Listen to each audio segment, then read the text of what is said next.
Right, I'm with David Drew, Forest Green's Vice Chairman. David, bit of great news this week that a former Forest Green player, David Accam, has made the provisional World Cup squad for Ghana. Yeah, I mean, for the fact that he was a Forest Green player, along with Sam Mensah and Isaac Chazé, it's just great. I mean, it's great for the club, but it's great for the youngster because clearly he was playing in Europe, he was doing very well, and it just means that you can see Forest Green yet again going places because we're getting quality people. It's just a shame he couldn't play for the first team.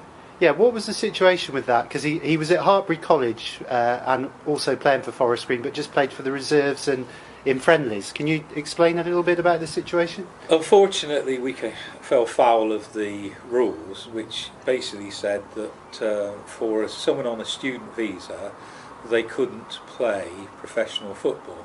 So he could play for the reserves or the academy or whatever, and certainly play for Hartbury, but he couldn't play for Forest Green.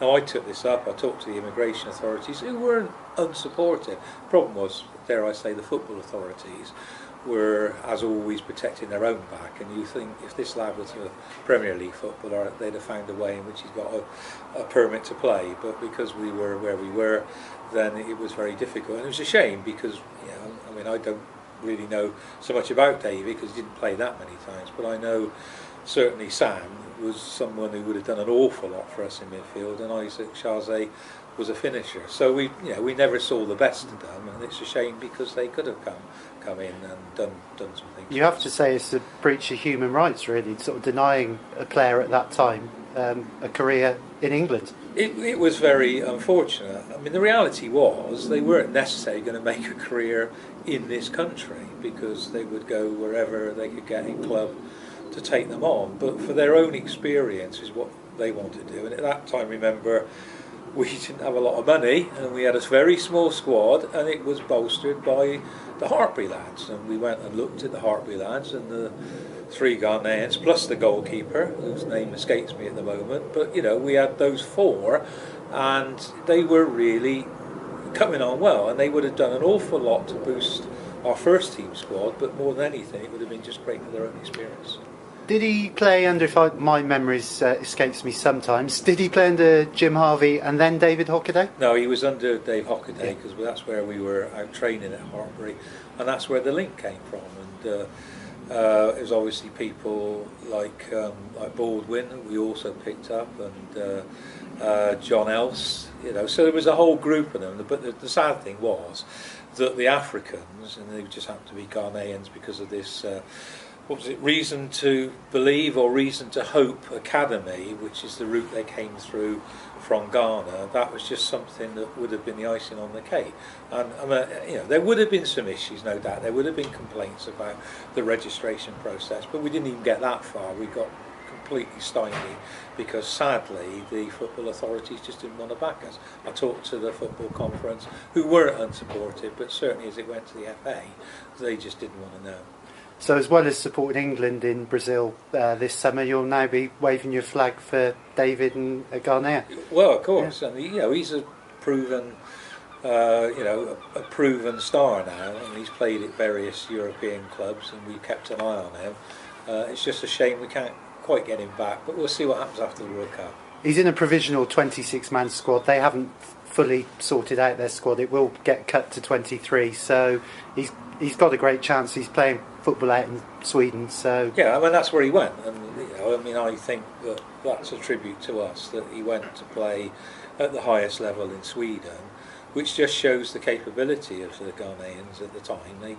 They were young lads. I mean, they were 18, 19, and it's just a shame because it would have been great for them, and it would have been very good for us. So at least we've helped them in their development. So it's a great little accolade for Forest Green and also the people over at Hartbury College. Of course, and for that academy, and it's a two-way thing because there are English lads who go over to play in Ghana, so it's not just a one-way street. But it's just a shame that we can formalise it a little bit more and just allow those lads, maybe after they finish their student days, to have the opportunity to come and play at a good level. I mean, clearly we got Bangura, who's come through quite interesting historical route, and some of these lads no doubt would want to ply their trade in England if they had a chance. Yeah. Moving on, what are your thoughts on Greg Dyke's plan at the moment? I've spoken to AD Pennock. He's shaking his head at it. What do you feel? I mean, I wish Greg Dyke had just firstly had the decency to consult the conference, and secondly think about some of the repercussions, because we don't need another league. It's just going to add to more complexity and not better competition. What would have been much more sensible is if we talked about the relationship between certain Premier League clubs and maybe, they adopt a conference club and try some of their younger players out. We get them on loan anyway, and we have a notional relationship with Crystal Palace at the moment because of the AD Tony Pulis link. So why don't we formalise that and then allow any club in the conference to take perhaps 2 or 3 loanees for a season and bring them on that way. But this idea that we're going to end up playing reserve teams, I mean, they're not going to be up for it because they're going to be very precious about avoid getting injured.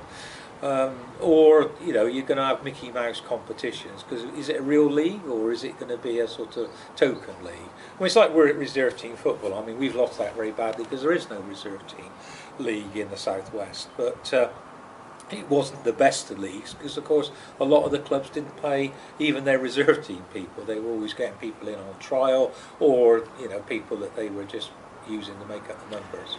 Can you see Greg Dyke and the FA getting their way? Well, I hope not. I mean, it's about the balance of power in the game, and if this is just about yet again just paying the tune of the playing the tune of the Premier League, it's just very unfair. I mean, why didn't they come and talk? Was there a compromise that could be brought forward? And of course, if they want more players, English players coming through, well, it needs to be part of a structure. We need more English coaches. So wouldn't that be an idea? Why don't they lend us some of their younger coaches to come and coach with us? They can coach their young players then. They can get experience through the conference, which is a good league. They'll certainly be toughened up by the conference, and then it goes forward from there. But the idea is just going to be basically dumped on us, and we're told, well, sorry, but you're unimportant. I mean, again, there are ideas which I thought about going back to the idea of a North and South League. So League 2 would combine with the conference, so we have a League, League 2 North and League 2 South, and you could feed those players into that, and that would be ideal, but not the way it's been done. Finally, how optimistic are you for Forest Green next season? Well, from the players we signed in the last week, he certainly realised, the managers realised where our weaknesses were. We weren't physically strong enough, and we obviously didn't have enough pace. So from the track record of the people we've already acquired, it seems that, Pipe and Guthrie, they do tick lots of boxes, and so we'll have to see. Let's not over egg the pudding this year, though. Project promotion was a nice idea, but it didn't really help anybody, and the squad was too big. So I'm pleased again he's thought about that.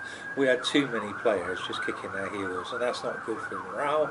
It's not good for those players because effectively some of them haven't really played any football for a year. It's not any good for anyone. So let's hope we've learned a few lessons, and we've become a bit more of a dark horse rather than, remember those days when we were favourites? Well, I never believed we were favourites. I thought we'd push Luton, because I always thought Luton would get it right. I thought Grimsby, I just couldn't see anyone beating Luton and Grimsby. Whoever was going to go up automatically would be difficult to pick. So Grimsby are back again, and it could be Gateshead. Now, who could have predicted Gateshead? Nobody. Okay, thank you, David. Okay.